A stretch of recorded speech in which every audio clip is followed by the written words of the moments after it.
Catholic leaders say the faithful need to speak more clearly and firmly on church teaching following the Supreme Court's decision to legally redefine marriage. In a recent article for First Things, a Dominican theologian says Catholics cannot compare gay marriage to divorce. He argues redefining marriage is a greater threat than divorce. Philadelphia Archbishop Charles Chaput made a point of sharing the article with his archdiocese.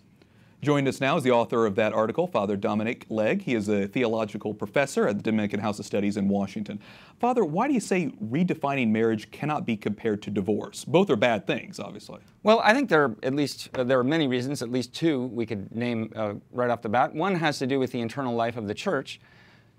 Advocates for more liberal divorce laws are not pushing the church to change its teaching about divorce, or not pushing for bishops to praise divorce or bless the practice of divorce.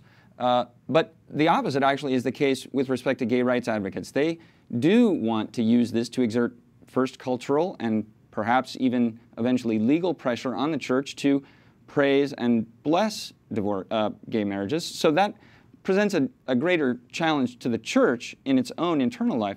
But I think a second reason is that divorce recognizes the nature of a marriage as between a man and a woman, a kind of relationship capable of generating new life, something that gay couples are not able to do without help from outsiders. Some argue it's no longer scandalous if a Catholic institution hires someone who's divorced, so shouldn't it be scandalous then to hire someone who's in a gay marriage? I mean, how do you look at that? Well, sometimes people would say, well, it's not a scandal. I mean, no big deal. Nobody's shocked by it. But in fact, scandal, the way, for example, Jesus uses it in the Gospels, is not about a psychological shock, but about a stumbling block. Something that might lead someone else into sin. So if the church were to just go silent about this issue and pretend like it doesn't matter, would people begin to think that maybe it's not so important? Would people begin to think that, in fact, the church doesn't really object to it? I think even with divorce, we've seen that, you know, the more divorce has become widespread, the easier it is for people to fall into that kind of situation. And that's exactly what scandal is.